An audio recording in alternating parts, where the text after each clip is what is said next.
anything. Why not be earnest?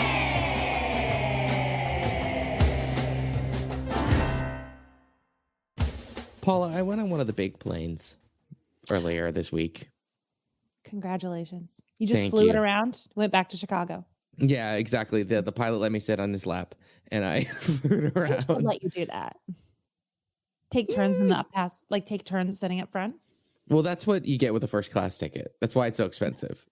They let you go out and honk the horn. Do Yeah, right. have horns? There's no way. No, there's no way. Because like you birds. Beep, No, beep. I don't think you. I don't think you honk for birds. I don't think you honk for other planes too. I think that's why air traffic controllers exist too. Okay, so you're saying no and I'm saying yes. I'm looking it up. Do airplanes have horns? Yes, airplanes have horns. However, it's not to frighten away birds or alert other aircraft. It is a high-pitched sound that sounds like a handbell used by crew on the ground to get the attention from the mechanical staff. It is for communication, not alerts. Interesting. That's a bummer because I do like two planes passing. You go beep beep, hello. I do like the idea also of like you're on one plane and the other plane's over there and you're out the window being like doing the honk the horn symbol like it's a big rig. Like, pull the cord.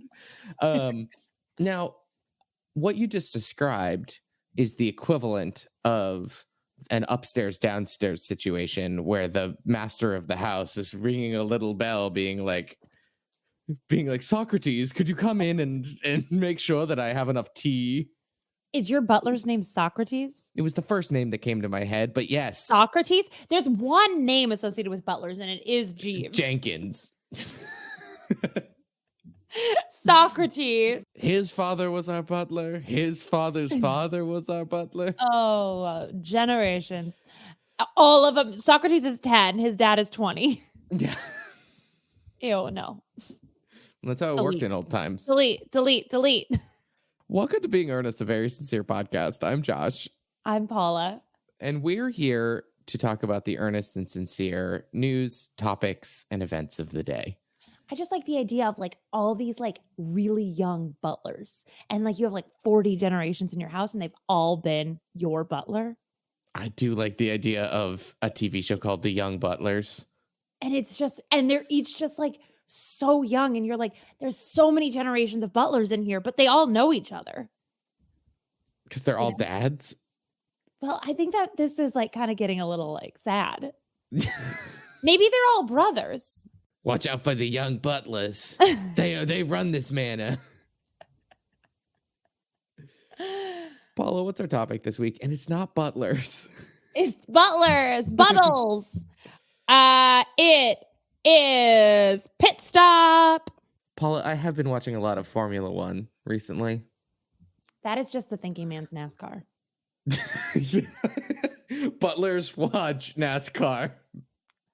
The family in the house watches Formula One. Upstairs family watches Formula One. It's just NASCAR with littler cars and like it doesn't have the Pepsi logo on it, right? I mean, that is one way to look at it. And it's also that like, you know, people watch from their yachts in Monaco Bay and things like that. Is that where you flew to in the big plane? Yeah, that is where I flew to in the big plane. Formula One, wild. It really is the difference between sports and sport. Yeah. And we may have talked about this on the pod before, but like sports is NASCAR and baseball and football, and sport is like soccer or cycling or Formula One. It seems like a sport is something vaguely European. Yes, totally. Cricket. Yeah. Something that it's like a USA sport is like sports. Yeah, exactly. Versus this is BBC Sport. Yeah, it's like if BBC airs it and if the Olympics run it at 2 a.m., that's sport. Or midday. Yeah, if they don't run it at a prime time. I love midday Olympics. I love the Olympics. The Olympics are great. You love the Olympics. Olympics. I mean, as an organization, not super great. As a sporting event, for me, consuming canoeing, unbelievable. It's such a good chance to see all these things that you've never thought of before and things that you haven't done before and to watch it and go, I could probably done this if I started like a year ago. Yeah, right. Exactly. It's one of those things where it's like I pick a sport every Olympics and like I'm a hardcore this sport fan now. Like handball. Oh my God, handball. I wouldn't recognize handball if it walked in this room and hit me in the face. And that's what happens is they just throw balls real hard at faces. What? It's like dodgeball mixed with hockey. It's literally like, oh, someone liked this sport that you did in 10th grade gym so much that they spent an entire like millions of dollars to set it up as a league in Europe. That does remind me. So we called it trench, but I think probably other people called it dodgeball. Yeah. Like you throw, but then I think it's probably the same rules. Like if you threw it and then you would have to go to like the like opposite side. What? Like you would have to like, I don't know how to explain this. You had to go to like essentially like jail on the other side. But then if somebody on your team caught a ball, somebody got to come out of jail. Yeah, this is dodgeball that you're out and you try to get rid of everyone. Yeah, we just called it trench. There was this guy in my class who like, I guess some might say was a troublemaker. I thought he was so funny. And he just kept screaming that he was, what is it called when you can't die? Immortal? Immortal. He kept just saying that he was immortal. And like, he was getting pelted with balls. And like, just like the jocks were getting so mad at this just like goth guy being like, I'm immortal. And he wasn't trying. And he would just like sit down and just getting pelted with balls. And it was as if he had found this weird loophole because like nobody knew, like, they're like, well, I mean, he can't just say he's immortal. Yeah. But people were throwing so many balls at him that they were like, we have to try to get him out. But the more they would throw, he would just slowly walk around saying, I'm immortal.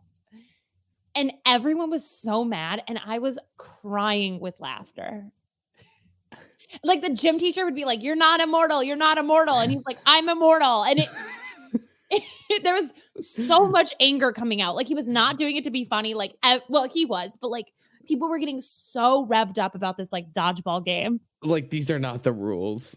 Yeah. They were like, you did not do this. You did not do this. But like, he was the only one left at like one point. Like it was as if he had found this amazing loophole where everyone's just like, I guess you could say you're immortal. I guess that's part of the rules. Well, it's the Airbud postulate where it doesn't say that a dog can't play basketball in the rules. I mean, this is what disruptors are. You know, everyone's like, I'm disrupting the whatever industry. It's like, no, this person actually disrupted the rules of dodgeball. This guy actually disrupted the dodgeball industry.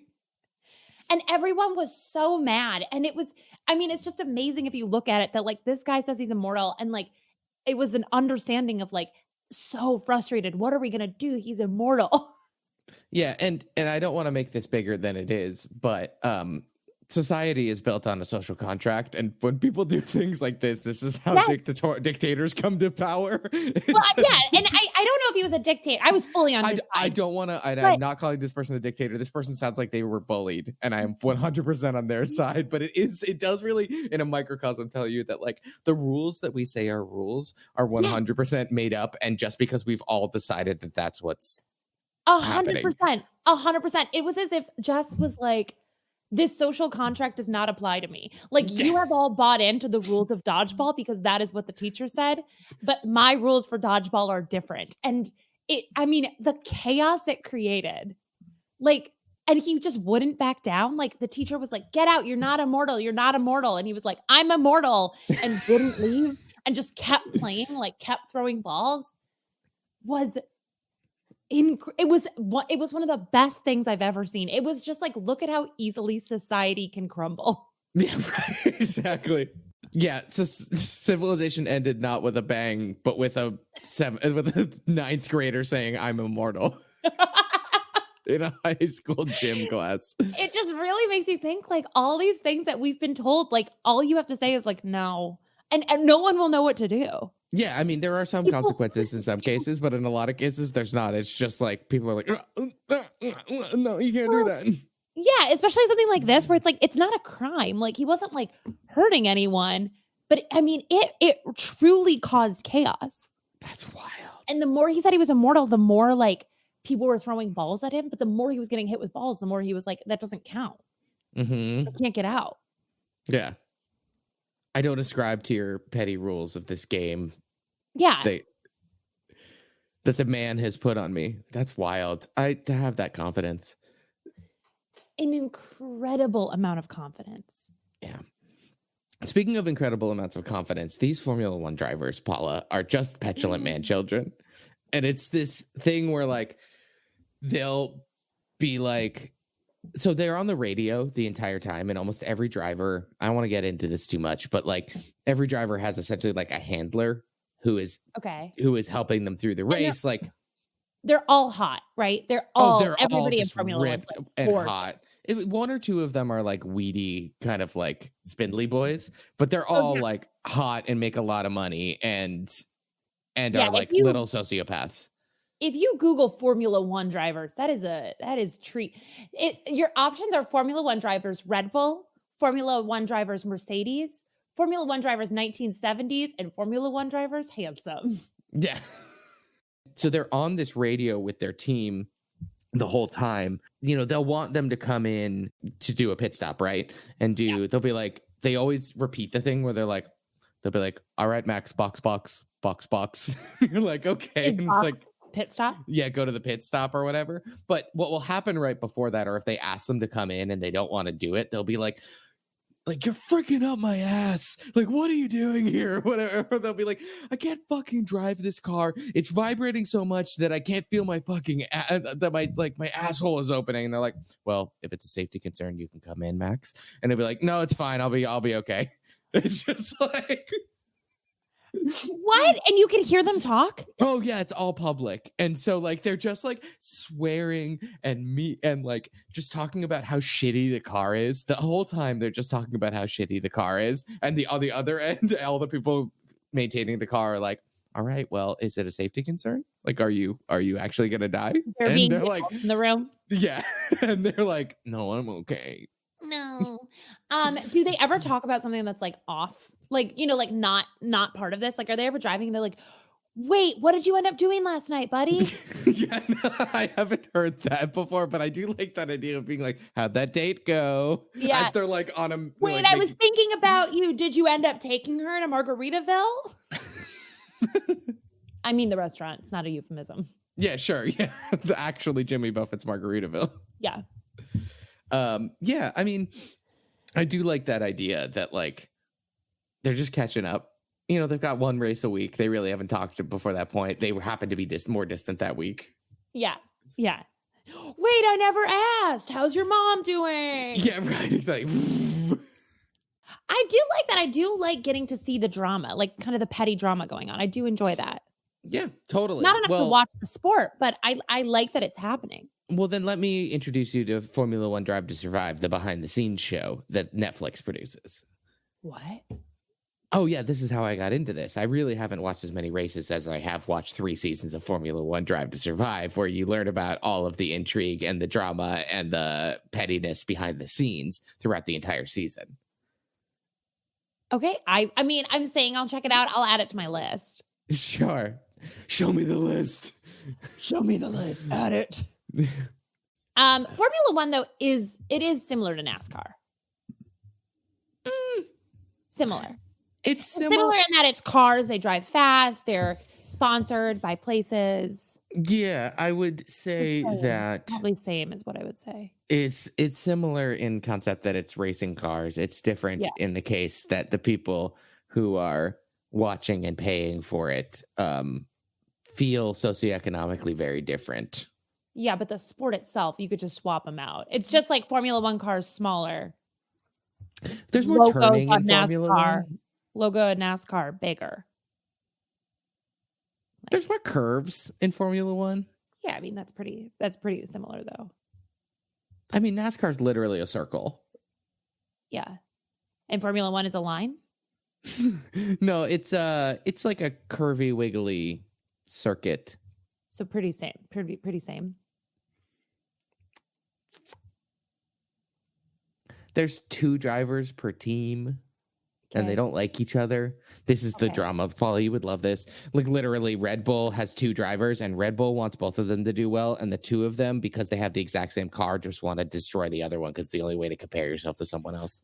I think I would like it more if Formula One could hit other people bumper car style. Got it. Yeah. Hit them up. Okay, here's the repitch. Formula One, you're too similar to NASCAR. NASCAR, that's all we need in America. We don't need Formula One.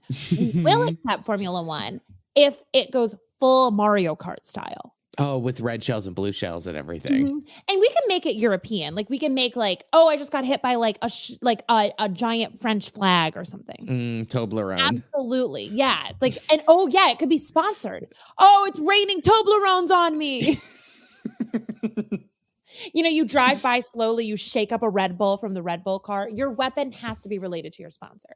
So you shake up a Red Bull really hard and you fizz it in somebody's face. Yeah, and the Aston Martin team gets all of the James Bond weapons. Oh, this is so good. Now the cars would have to be protected because I don't want to see violence. So they would have to be like fully rubber. Uh-huh.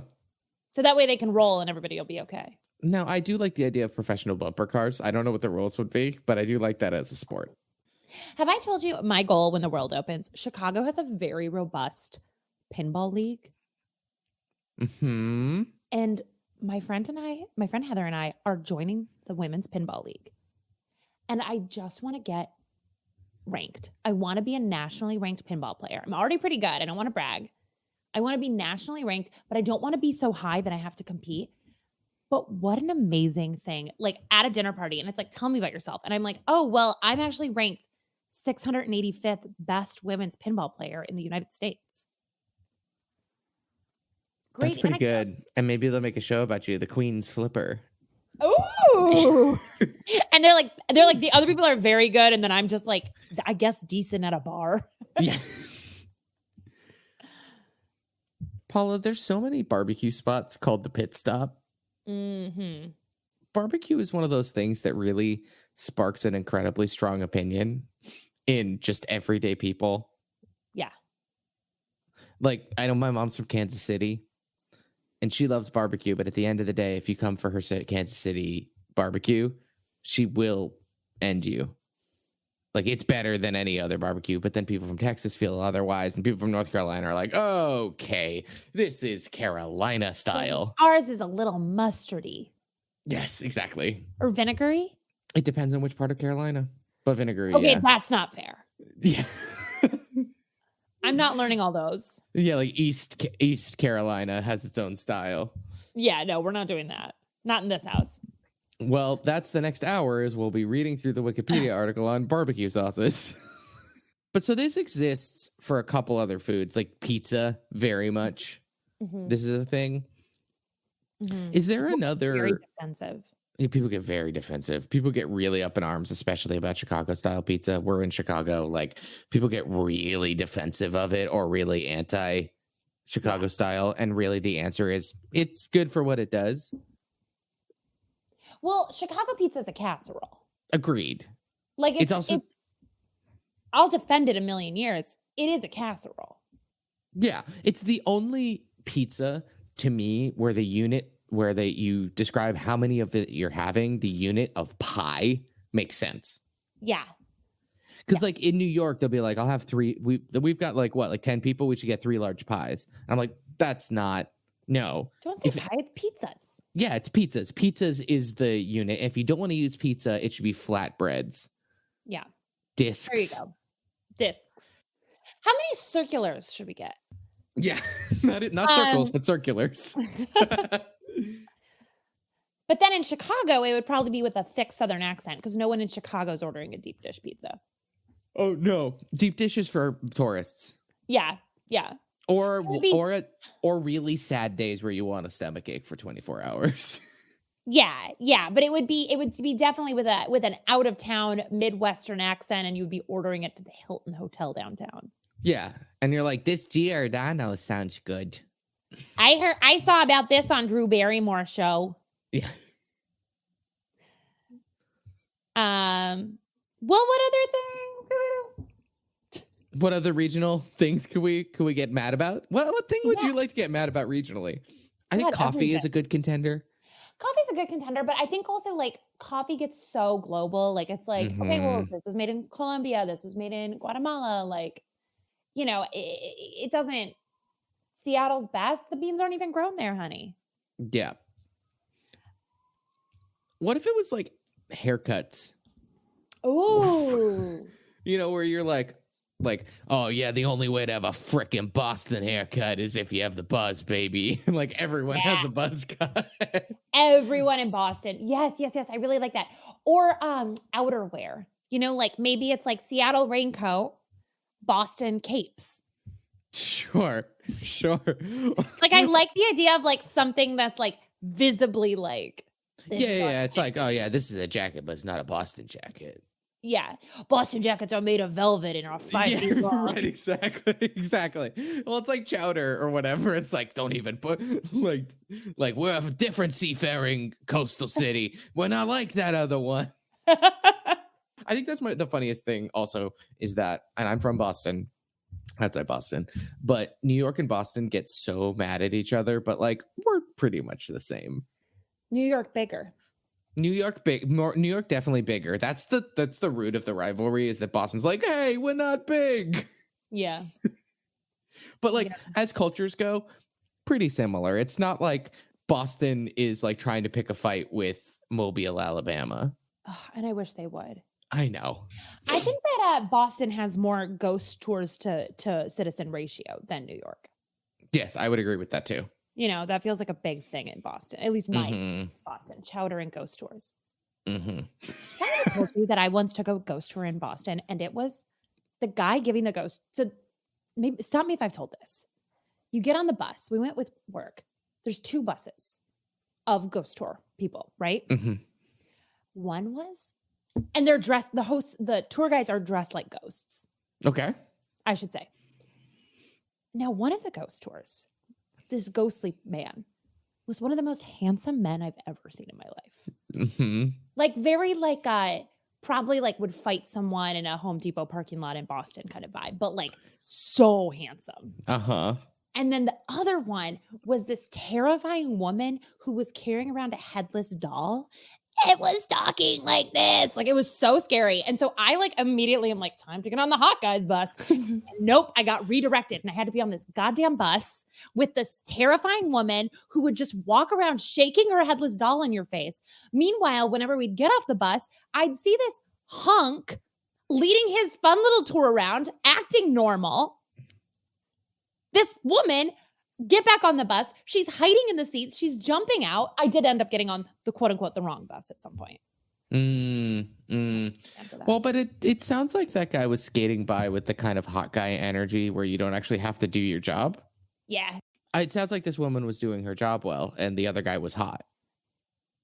Yeah. Who do you think got worse? Capitalist America.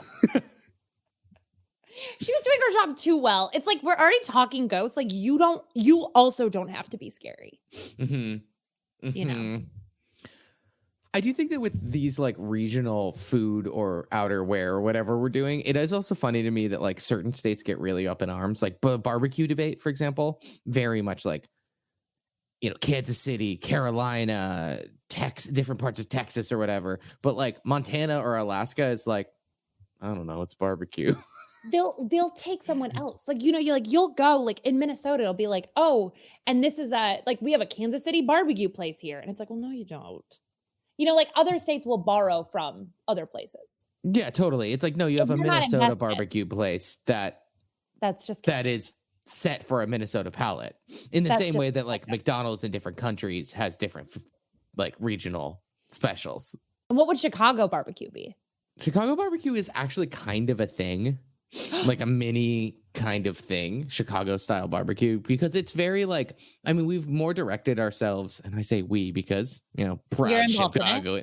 Because you own a small barbecue joint? Yes, I do. It's called the Windy Shitty is the only thing that's coming. I took a outhouse and turned it into a smoker. Well, but that's a thing. That's the thing, though. Just aside, like the grosser it is, the more you want to go to the barbecue place. Like the dirtier it is. Yeah, that's true. A barbecue place is the only place that like if you walk in and it's too clean, you're like, this isn't going to be good.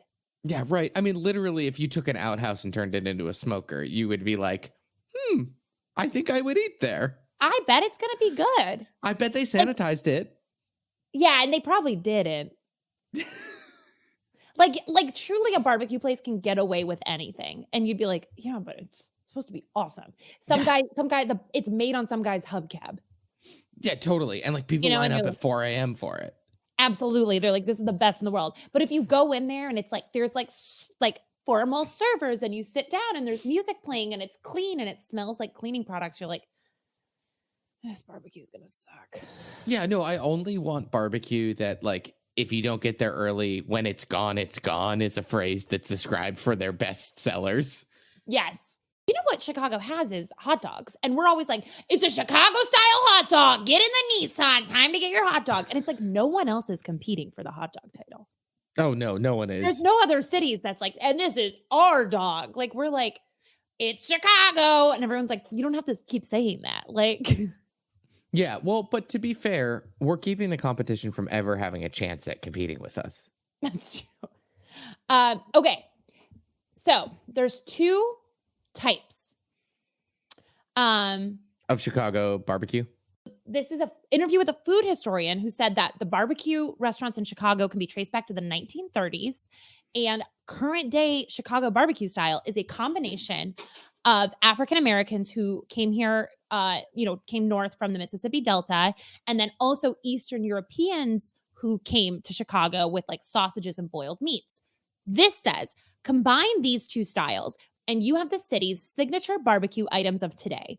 Boiled and smoked ribs covered in sauce, as well as the classic rib tip combo served with sausage, sauce, French fries, and white bread.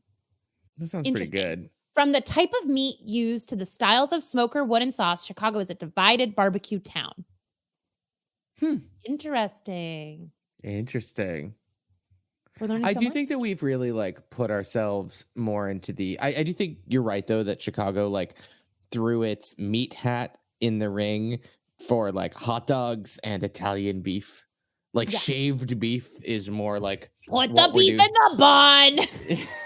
It's been waiting for you.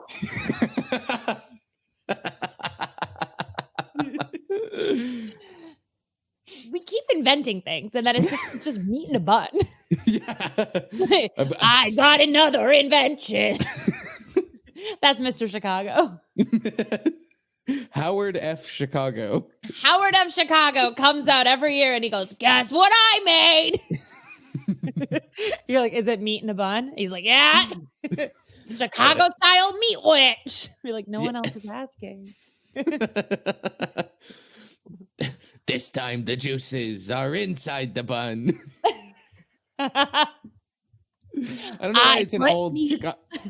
We're both like just doing New York accents for this very Chicago man. He came here when he was young, but he never lost it. Yeah. Put the meat in the bun and eat it with your mouth. Maybe there's mustard. Welcome to Chicago. That's the city's theme song. It is. That's how Lori Lightfoot won. She played that at all her rallies. She was like, rev up the great Chicago spirit. Theme song. What is it called? Anthem. So Paula, I'm just really impressed that we've gone this long without acknowledging the restraint that you've shown this far. We're about 30 minutes into our recording. I don't know where it'll be once we're editing, but somehow 3 hours. Yeah.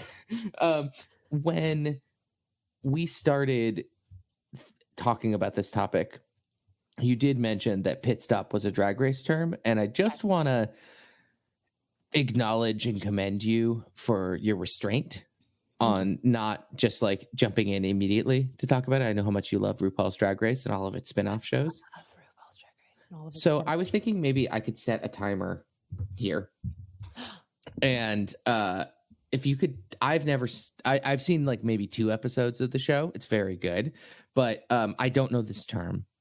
And I'm going to give you 30 seconds. 60 seconds.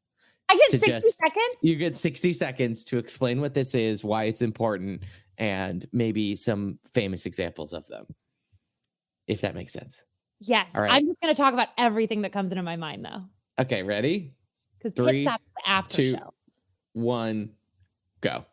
Okay, well, gentlemen, start your engines and may the best woman win. Are you bringing your charisma, uniqueness, nerve, and talent? Because that's what it's going to take to win RuPaul's Drag Race. Now, here's the thing. Everybody with Drag Race is like, who's going to win? But ultimately, the winner doesn't matter. Sure, they get $100,000 in a lifetime display of Anastasia beauty products. But what really matters is if you don't win, then you're getting into All-Stars. Now, All-Stars is absolutely the best seasons because it's the best of the best queens. They are bringing their A game. They now have money so they can put it into these wild costumes. They're also like getting all over the world. And I just think it's really wild and awesome how much talent we've got. Now, if you have not seen Drag Race, I recommend starting with season 5 because that is your iconic Drag Race. You have my number 1 favorite queen of all time, Alyssa Edwards. You got Jinx Monsoon, you got Alaska, you got Detox, you got great ones on that season. Then I would move ahead. I would do 5, 6, 7. Then I would go back to 4. Then I would go to 8, 9. And that's a minute. God dang it. That was actually incredibly helpful. Thank you. Thank you. So Pit Stop's the after show? Pit Stop's the after show, yeah. Okay, got it. Pit Stop. And I think Trixie's the host right now. Yeah, it is Pit Stop's like the post show. Trixie Mattel is currently the host. Trixie Mattel is one of the most famous queens, also one of my favorites. She's just very funny and very talented. Now, I know my minute is up, but can I tell you that now that we are, vaccinated in the arm, antibodies flowing through your body, we are now starting to go places, right? Slowly but surely, we're starting to see people. And all that I have watched for the past year and a half is Drag Race. Like, that's all I've watched. And it has absolutely messed up my brain in terms of getting ready to go out in ways that I've never expected. Because it's like, there's no natural makeup look on Drag Race.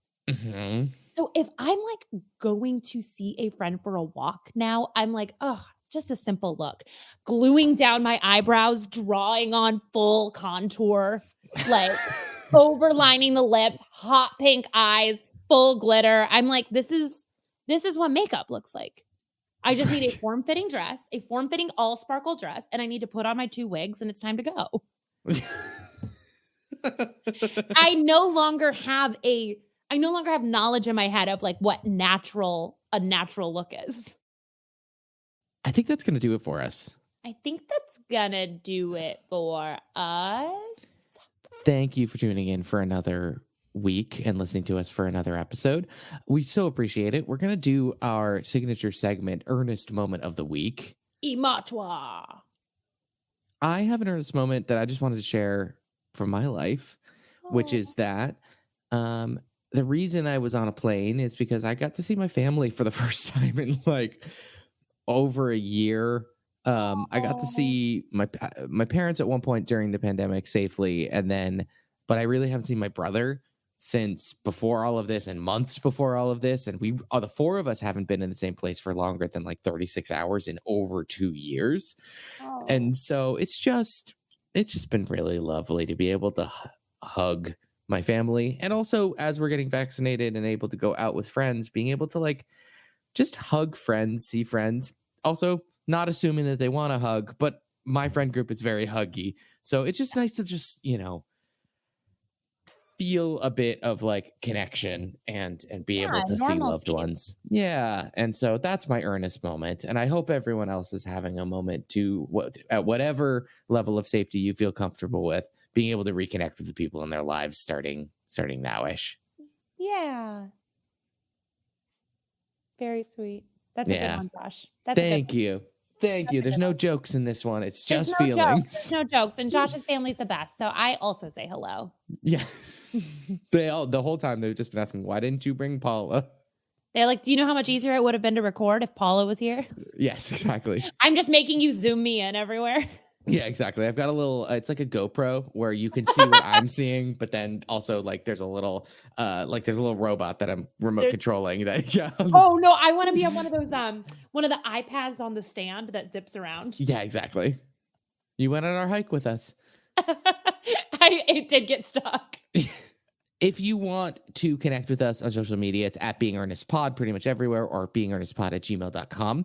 Also, our conversation card game, No Wrong Answers. We haven't mentioned it yet this episode. That's amazing for us. I know. It's still available, nowronganswersgame.com, but you can also get it at Foresight in Chicago at any of their locations. And starting in this next couple of weeks, we don't know the exact start date, but we will be at the Wonder Museum in Chicago. I'm so psyched about this. Yes, we will be at the Wonder Museum in Chicago, which is an awesome museum. We have a little artist statement by the product. Go see what Josh does. He does a great job. I guess we can announce this awesome partnership that we have with a restaurant that we love in Chicago. The restaurant is called Kite String Cantina. It is located in like Roscoe Village area. It's on Addison. On Addison. It is an awesome restaurant. Like 1851 West Addison. It is amazing food, wonderful drinks, awesome vibes, so fun, a little patio. And they do this food box every week that has been, when I say getting me through the pandemic, it has been getting me through the pandemic. They do it every week. It is phenomenal. You get like a main dish that they pretty much prepare for you. Like you might have to do a little bit. This week is like guava pork belly, like amazing food. All of it is like local, from local places, from local farms, from small businesses. And then in addition to that, you also get like a ton of produce to get you through the week. I've gotten like cheese, milk, eggs, butter. They've done ice cream partnerships. Like it is so good. It is so absolutely worth it. Like I have been doing it, I think since week 2 of the pandemic, and I do it every week. And we're partnering with them. So on May 26th, the day before my birthday, so this is my birthday gift from all of you to me, we will be doing a conversation and dinner box with them. So if you purchase the Kite String food box, you will get a few No Wrong Answers cards in there, which we are super excited about. And I think the best way for you to get it, if you just follow them online, it's just at kite_string_cantina. There's a link in there and you'll be able to get in the Kite Food Club. It's not a subscription thing, which I also really love. You just buy it week by week. So like it's super easy because if you're out of town, you can be like, okay, well, I'm not getting it next week, but I am going to get it the week after. And it's awesome. Yeah, we're so excited to be working with them. We're doing this little pilot thing with the dinners and conversations, and it's right for the Memorial Day weekend. So, if you're getting together with people again, because it's safe to, and you're like, I don't know what we're going to talk about, we've got a couple ripcord questions that you can jump into that'll start your conversation. Or if you love No Wrong Answers and you just want to support Kite String, or you think someone would love it and or you're going to a barbecue and you think they'd love the game, direct them to Kite String Cantina. Yeah. And I don't want to brag, but Josh and I did get a custom stamp we'll be using on all the little, we do have a stamp. All the little bags, so you will be getting a first look at it. Yes, I've been doing a lot of research into grease-proof packaging. So Josh is on it. Thank you, as always, to Ryan Cruz for our beautiful logo. She's on Instagram at RBCruiser. And thank you to Dylan Dutch for our beautiful theme song. He is on Twitter at Dylan Dutch and is on everywhere you can stream music as his music project, Death Love. And until next week, just remember, I'm immortal! Thanks, everybody. Have a good week.